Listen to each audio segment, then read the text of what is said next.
Hello, hello. This is Cole Butler checking in for my 4th video journal. Obviously in a little bit different format this time. Thought there's no reason not to do it on my phone, so that'll work as well. So we'll see how this goes. It's 90 degrees outside, pretty humid. I'm about to be walking up a steep hill, so bear with me. Hopefully I'm in good enough shape that I can talk and walk, but I'll probably pause this and split it into clips. But anyway, things have gotten a little crazy since I posted those last ones. This morning I turned them to private, but I think I'm gonna make them public again, and I've been thinking a lot about why. And so this one, if you're watching it, I guess is public, unless you're just me. But I do think it's very important to tell the truth and to tell my story, my narrative, and the way things happened for me, because it's what really happened, you know. And if you care enough to tune in and listen to it, you know, well, there might just be something there that you might think about. It's okay, well, in what way does this relate to me? And, you know, I'm not a perfect human being, but maybe I can at least tell the truth about some things and my story, and maybe that will help other people as well. Maybe that's a selfish outlook, but I would hope so. So anyway, yeah, you know, in the last one, I talked about an experience that I got put in where things kind of went downhill fast. And that wasn't the entirety of my life, and it doesn't define the rest of my life. So hopefully in this one I can talk about some more positive things that have happened. So where I left off in the last one was that I got my degree in psychology. Well, scratch that. I changed my major to psychology, which then led to me getting a degree. But I didn't really know anything about the field when I entered into it.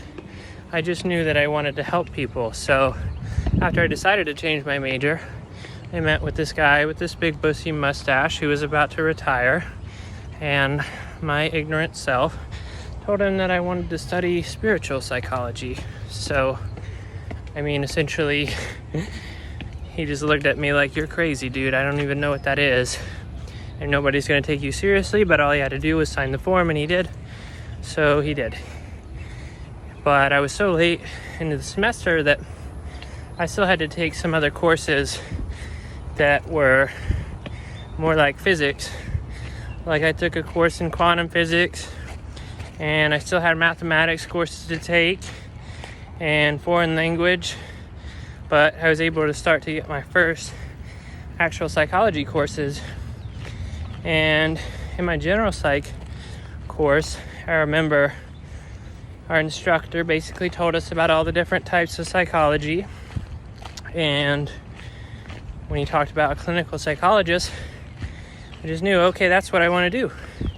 I want to be the clinical psychologist. And so since then, that's more or less what I've been working to do. But again, I still didn't know much about what that meant. I didn't exactly know how to get there, other than that I needed to get my PhD, and it was going to be hard to do much without having my PhD. So I got through that, and then of course there was plenty of other psych courses. You know, I found out in the process that a lot of what I was learning in school wasn't what really interested me about psychology. I was interested in the self, you know, individual experience, how the self develops and grows over time, and then of course impediments to that. Whereas a lot of the rest of the field really struck me as sort of mechanical, you know, thinking what are the mechanisms that work in the brain, which isn't the total psyche, and how do those mechanisms affect us and our relationship to functioning properly in society. And so, you know, I learned more about that, but it just struck me as incredibly boring and narrow-minded, to be honest, in terms of like, we can't simply say that there's a chemical malfunctioning in the brain, and so we're simply going to give a pill or some 8-week course of treatment to address the problem, because that's not going to actually address the problem. It seemed to me more like a band-aid to the underlying problem. So yeah, I was a little bit disillusioned by the field. It's quite boring, really, studying it. But on the side, I was teaching myself and learning about different forms of psychology, like Jungian psychology, which studies the individual and individual development. And I had started to learn about this through reading and YouTube and things like that, but they really didn't mention Jung until my senior year. I took a course called Histories and Systems of Psychology, and we got to learn about how the field developed since, the late 1800s and before then. I'm going to take a quick pause, get my breath. It is just miserable outside. So anyway, I was learning about history and systems, and they mentioned Jung, and I was like, oh my gosh, finally. And they kind of tipped a hat to him. But in that course, we got to choose to read a book and give a report on it. And then we also got to write about, a psychologist or a psychiatrist that we learned about and give a presentation on that. And so I got to do a couple presentations on Jung, which was really exciting and I really liked. And my instructor from there told me that I was one of her most talented students. Holy crap, that's a deer. Hi,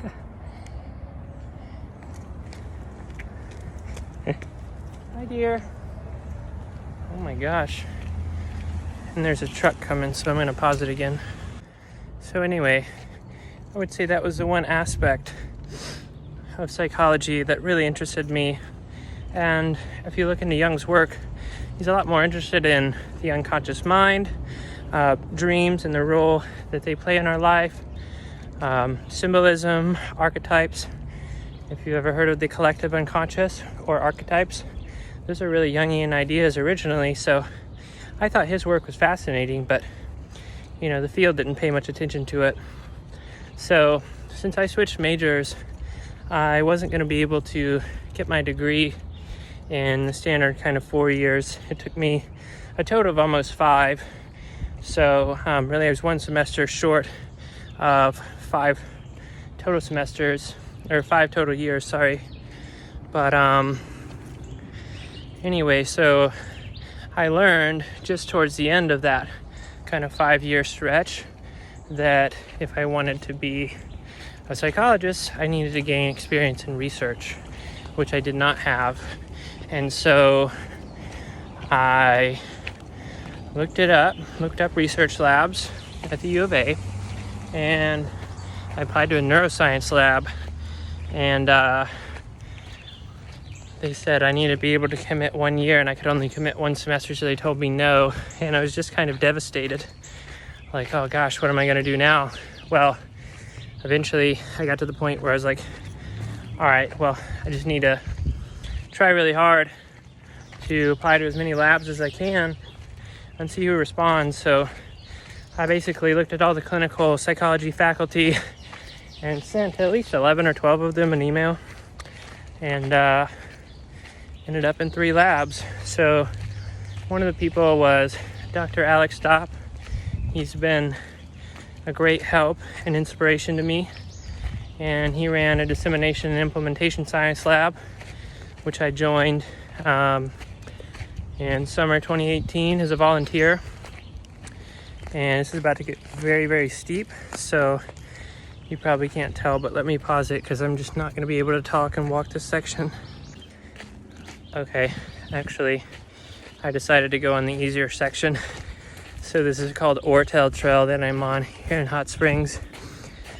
But anyway, so I joined Dr. Dopp's lab, and I was in a research methods course as well, and I was working about 20-30 hours a week. And then I had my final semester. It was a fall semester, and because of all those emails, I was able to get involved in a couple of research labs as an undergraduate research assistant. And that was Arkansas Interdisciplinary Sciences with Dr. Matt Feldner and his wife, Dr. Lean Feldner, and then Dr. Lampinen, who studied eyewitness testimony. And then I was also in an advanced research course as my capstone course, where I got to direct my own research project, essentially, with 3 others, which I kind of ended up taking the lead, and we got no results, which was unfortunate, but it was kind of cool. But anyway, throughout this process, I was learning about research. To be honest, I found it kind of boring, but at the same time, you know, when you're in research at that capacity, you're more or less just like doing the dirty work for people, calling research participants, filling out consent forms, organizing files. You know, it's not a whole lot of exciting stuff, but that's the kind of stuff you got to get through if you want to get to the point where you're leading your own research projects. You got to prove your own worth. But you know, I was trying to do a good job. Oh my gosh, there's another deer. I'm gonna film it. Hey, buddy. They're everywhere out here. Oh my gosh, he's actually going towards me? What the heck? Okay, he's gonna run. Bye bye. Bye bye. Okay. So, anyway, I also decided at that point that I wanted to go ahead and try to apply to grad school, and that even if I didn't get in, you know, I would learn some about the process. I didn't know at the time that I was very underqualified. I tried to network my way in through the University of Arkansas, and I tried to reach out to one professor specifically, and she almost kind of took offense to it, that I would try and bypass the system and just use good networking skills to jump right in. I asked if I could meet with her about it, and she was like pretty upset. But anyway, I applied to her lab anyway, and it was good. It was a good learning experience to like take the GRE and get the letters of recommendation and write my personal statement and kind of figure all that out, because then it equipped me with the tools to know what I really needed to actually get into one of these highly competitive PhD programs. But at that point, you know, I didn't really think I was going to get in, and I didn't. But I would see Dr. Dopp around, and I wasn't working in his lab in the fall because he didn't have space, but he was still willing to help me, give me guidance and stuff. And he told me that what a lot of people do is they do a post-bac, which is post-bachelorette, essentially full-time research with a bachelor's degree. And people do that for a year or two and then go apply to grad school. And then that helps get them the relationship and the connections to get in. And so I'm still hearing this deer up in the woods. So basically, I then started applying to those jobs. He started emailing them to me, and I found one that he sent me at University of Tulsa and their St. Francis Hospital. And this was right after I graduated, and I'd left my job so that I could apply to grad school and stuff. But yeah, so I graduated in December, and in February I was going to interview at this hospital or research facility in Tulsa. And I came to them and I essentially told them, you know, that I was interested in like existentialism and Jungian psychology, and they needed somebody to analyze their EEG data, so that just didn't work out. but I thought that I had a good shot because they had me drive up there. I interviewed with like 6 people for like 2 hours, and I thought, oh, I got a good shot at this, and I just didn't get it. So yeah, that was pretty stunning, because at that point I essentially had no money left. I had some money, but I spent it just trying to live and apply to grad school and all that and figure stuff out. And so I had a lease on a place in Fayetteville, and I started to go into debt trying to just pay the bills, really. And so at that point I kind of had to figure out, okay, well, what do I got to do at this point just to afford to live? And that was an extremely stressful period in my life.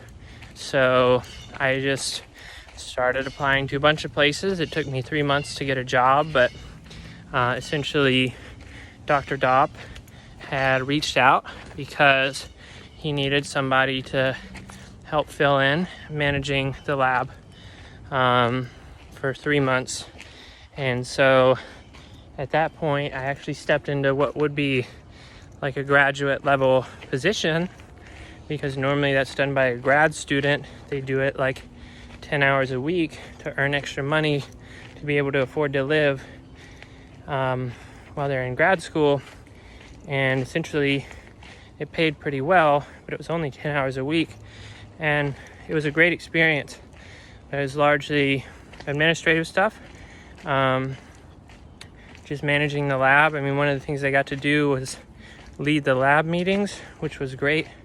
I helped undergraduates with some professional development topics and stuff, just try to help them think through that. And at one point I even brought in a guest speaker, which was really cool, to talk to somebody who wanted to do industrial organizational psychology. So anyway, that was fun. And I also got 2 other jobs at the same time. So I was working at Climb Bentonville in Bentonville, Arkansas, as a first an event staff, which is basically just helping out with children's birthday parties, helping the children get their harnesses on and belaying them up the walls and stuff, and getting families checked in, serving pizza and cake, that kind of stuff. And there was 2 people who got the manager job. I was kind of in the middle as far as being a manager or just the event staff, and I ended up getting the event staff because there was 2 30-year-olds with real experience who could step in and be the managers, and I got kind of grouped in with the high schoolers as the event staff. So I became event staff, and after about 3 months I got promoted to the party manager. Oops. So at that point I was more so overseeing all the high schoolers and making sure everything ran smoothly. And I should also say that the research job as well ended up being a 6-month gig. And then I also worked a 3rd job at the same time at Crystal Bridges Museum of American Arts, which is founded by the Walton family who founded Walmart. And I was working in their restaurant as a dinner server, so working 4 days a week there, and that was kind of my main cash flow. I mean, having 3 jobs, you're going to have a good cash flow, but at that point in time, I was working all 3 of those jobs, and so the money was quite nice, and that helped me get out of debt and helped me to buy a car, which I really needed. And at the end of all 3 of those jobs, after like 6 months of working them, I was trying to figure out my next career move, because I knew that there was kind of an end to all of this. And so I'd actually applied to a master's program at the U of A in statistics and analytics, thinking that, that'll help give me some extra, backing to apply to PhD programs. But Dr. Dopp helped me realize that I don't really need it, and that it would kind of push me in a different direction. So, and I really didn't want to take out the debt. So that was kind of my game plan at the time. But ultimately, I decided not to do it. And some things happened that culminated in me deciding that I needed to change my major, no, never mind. Change my path to a different job. So instead of going to a master's program, I figured, okay, well, now I really need one of these full-time research jobs, like what I would have worked in Tulsa. And the video is getting long, so let me cut this clip. Okay, so at that point, I pretty much knew that there was no other opportunity for me in the Bentonville area where I was working, and that I really needed to work a full-time research job. And so I reached out to Dr. Dopp, who then started sending me listings for jobs. And I remember I applied to about 15 jobs within the span of a few days. And probably the second one I think I applied to was this position as a research coordinator. The official title was faculty specialist at the University of Maryland. And it just so happened that with this research project, my past experiences happened to align really, really well. So like on top of already working with children, I had worked in Dr. Dopp's lab, which was dissemination and implementation science, which is essentially trying to figure out how we bring evidence-based psychotherapies into the community in an effective way. So if we can get results in a lab, how do we make sure that we're really bringing those into the world and the community as effective science-based treatments? And so that's what I was doing, and I had that experience. And then I also, through Dr. Dopp's lab, had the experience to train, do a 40-hour training in parent-child interaction therapy with Dr. Lauren Ketch at the University of Arkansas. And it turned out that at the University of Maryland, they were using behavioral parent training, which employs a lot of the same techniques as parent-child interaction therapy. So, at this point, I had worked directly with the children. I loved working with children, still do. And I had also, through Climb Bentonville, done a fundraiser for children and families from disadvantaged communities. So essentially, like, the idea was that you're seeing a lot of these white affluent families in Bentonville who, can afford to send their children to this very nice facility to have like a $200 birthday party or more. But, what about all the kids who can't afford to have this experience? So I decided to start a GoFundMe, and this was on top of the 3 jobs, and I really wanted to raise $5,000. I raised $352, I think, which was still helpful, and I ended up forming a partnership with Big Brothers Big Sisters of Northwest Arkansas to bring in some of their children and their mentors into the climbing gym for a private group climb, essentially. So not quite the original idea. I wanted to bring in a bunch of families, but children and their mentors here for this positive kind of bonding experience. It was just a great thing. I'm really glad that I did it. But that, again, led up to me being a strangely good fit for this job in DC, or through the University of Maryland, but in Washington, DC. And so, yeah, they told me, well, we'll look at your shit, and sorry, I shouldn't say that. They told me, we'll look at your stuff and get back to you. And they got back to me like 1 day later and said, wow, you're a strangely good fit for this position. Let's interview you. And so I interviewed, and I thought it went well.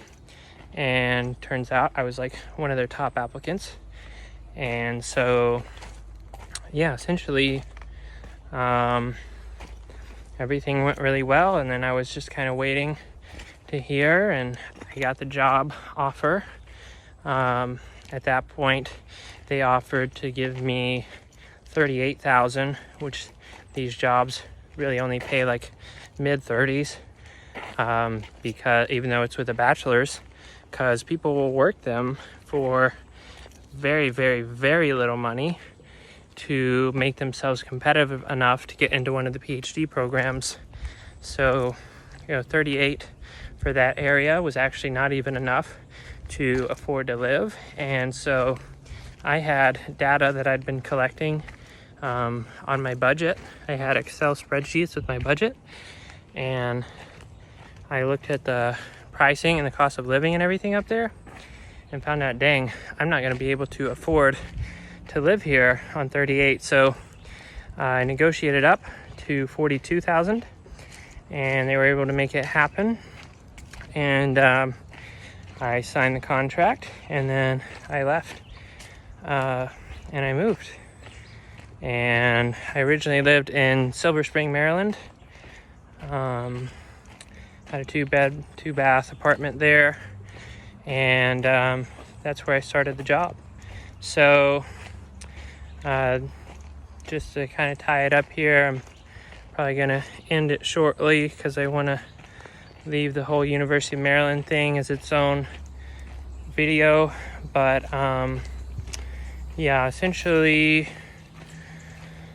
the job was working on a research project called Treating Parents with ADHD and Their Children in the ADHD lab at University of Maryland. And the idea essentially was they were trying to figure out, is it best just to give parents this 8-week therapy that we know works for parents with ADHD who also have a child with ADHD? So can we just give them behavioral parent training, or do we need to also give them Adderall, the parents Adderall, beforehand? So, which we also know can be effective. But the idea was get parents on Adderall and then give them a behavioral parent training therapy. And then see if we can combine those and see if that works better for the child and just overall, or if the medicine doesn't actually help and maybe it's just the therapy itself that is helpful. Like, which one is better? And then with that, that was kind of the primary aim, but we also wanted to figure out, okay, well, how can we effectively implement this into the community after we learn about it? So how do we put this into kind of a standard process? So the idea for how we were going to recruit was that we were going to have parents coming in for their well child checkup, children ages 3 to 7. And when they come into the clinic, they get handed all these forms that they have to fill out. And with that, we put our forms in there as well and ask parents to fill them out. And if they rank high for parent ADHD and child ADHD, then we call them for a longer phone screen. If they're eligible for the phone screen, we give them like a 4-hour baseline visit at Children's National Hospital in DC. And if they're eligible after that, then they're included in the study and randomized to one of the 2 treatment conditions I mentioned. And so essentially we're trying to recruit families from clinics in this way, and then see, okay, well, can we integrate this process into the clinics so that through parents, coming into the clinics, they're screened for ADHD. If they have it, then and their child has it, then they are connected to treatment and provided with insurance covered treatment. So that was more or less the ideas that we were working with. And that was the project that I came onto. So yeah, I'm gonna end it here because I want to talk about, what actually happened after I started on camera and share that with the world. But I want to leave that for its own separate thing. So kind of had to draw the ties between what happened with me changing my major and then actually going into the work, trying to figure out, how do I apply this? How do I actually go from wanting to help people like that guy, Jeffrey, to, actually being a clinical psychologist and helping people like him. And, it wasn't like I just had that experience and then didn't do anything. I was actually trying to go out there and figure out, okay, how do I put this into practice? Like, this is my new purpose in life. And so, that all led up to me working this job at the University of Maryland and the other jobs and doing the other stuff so that I could be a clinical psychologist and actually help out people. So it's just been a huge learning experience, but I'll talk more about what actually happened at UMD. It would have been nice if things went well. I mean, obviously not everything's going to go well. There's going to be problems and we got to solve them, but that's not the same thing like solving problems in a supportive environment, and figuring stuff out and learning and growing in the process to then take that into a career. That would be kind of the idealistic version. I hope that happens elsewhere in the world. That wasn't my experience. But yeah, so I'll talk about what actually happened in the next one. And thanks for watching. I'll see you next time.